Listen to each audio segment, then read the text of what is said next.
दमोह जिले में धान उपार्जन केंद्रों के स्वसहायता समूहों को किए जाने वितरण के मामले में कांग्रेस नेता के द्वारा आरोप लगाए गए हैं।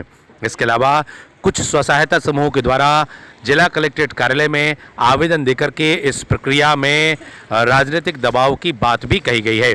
मालूम हो कि स्वसहायता समूहों को 23 तारीख को एक लॉटरी प्रक्रिया के माध्यम से धान उपार्जन केंद्रों का वितरण किया जाना था, लेकिन यह प्रक्रिया उस दिन नहीं हुई। वहीं उसके बाद स्वसहायता समूहों को धान उपार्जन केंद्र वितरित किए जाने की बात सामने आई है, जिसको लेकर के कांग्रेस नेता के द्वारा आरोप लगाए गए हैं। तो वहीं इसको लेकर के अधिकारियों का क्या कुछ कहना है, आपको सुनाते हैं।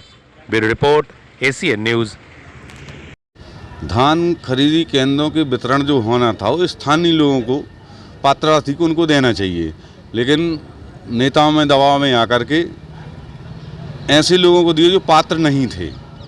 इस पर मंत्री, विधायक नेताओं के दबाव में आकर उनके चहेते लोगों को ठेका दे दिए गए। इसमें भारी पैमाने पर भ्रष्टाचार हुआ है। भ्रष्टाचार के कारण उनके लोगों को एक काम दिया गया है, इसकी जांच होना चाहिए। लॉटरी सिस्टम से होना था, लॉटरी सिस्टम से ना करा करके उन्हें अपने मनमाफिक तरीके से इसको ठेके दिए गए हैं। एक्चुअली जिला उपार्जन समिति की बैठक 23 तारीख को आयोजित की गई थी। उस बैठक में 5 ऐसे कुल 10 केंद्र स्वसहायता समूहों के लिए एपीयू के लिए निर्धारित किए गए थे। उसमें से 5 केंद्रों में सिंगल समूह पात्रता की श्रेणी में आया था और 5 केंद्रों में 1 से अधिक समूह पात्रता, न्यूनतम पात्रता की श्रेणी में आए थे। तो पहले प्रारंभिक रूप से सोचा गया कि जितने भी लोग पात्रता की श्रेणी में आते हैं उन सभी को लॉटरी के माध्यम से आवंटित कर दिए जाएं, लेकिन चूंकि वह प्रक्रिया में समय बहुत सीमित था, जैसा कि जिला उपार्जन समिति के द्वारा बताया गया, उतने कम समय में वह प्रक्रिया संपादित की जानी संभव नहीं थी, दूर से लोगों का आना। तो दोबारा से उनने मुझे, और मैंने उनको सूचना जारी कर दी थी कि भाई ये लोग 1 से अधिक हैं इन केंद्रों में, अतः उनकी लॉटरी की सूचना दी जा रही है, आप आइए और सम्मिलित होइए। लेकिन जब जिला उपार्जन समिति ने कहा कि अधिकतम योग्यता वाले उनको समूहों को चिन्हित कर लिया जाएगा, इसलिए लॉटरी प्रक्रिया की आवश्यकता नहीं है और इसको निरस्त किया जाता है, तो हमने भी सूचना उनको कर दी थी कि यह प्रक्रिया निरस्त की गई है। अब न्यूनतम पात्रताधारी जितने भी समूह हैं उनमें से जिनमें अधिकतम पात्रता होगी, जिसमें 3 प्रमुख मापदंड लिए गए थे: स्थानीयता, उस आवंटित केंद्र से समूह की दूरी और पिछले उपार्जन कार्य में लिए उनके किए गए अनुभव और वित्तीय सक्षमता।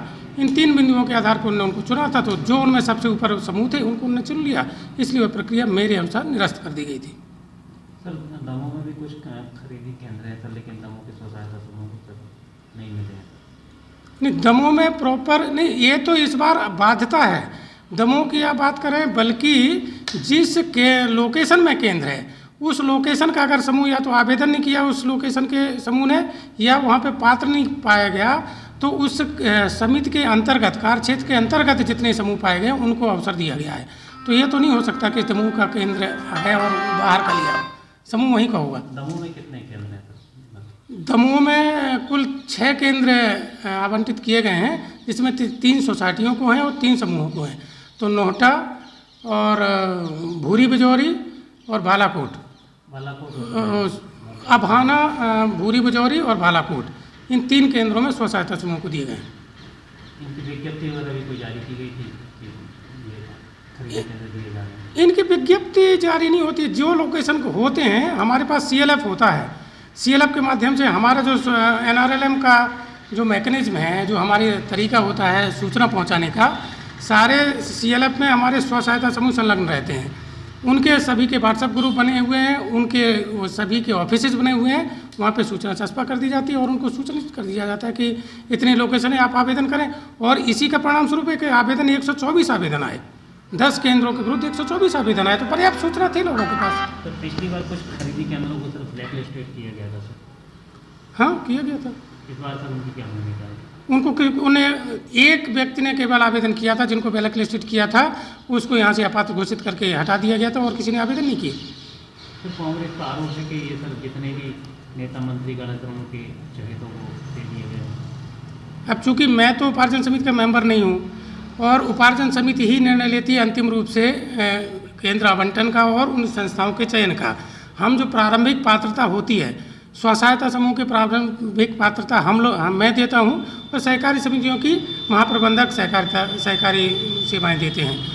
बाकी काम उपार्जन समिति का होता है, वो वहाँ पे पारदर्शिता के साथ चयन करते हैं, ऐसा मेरा भरोसा है।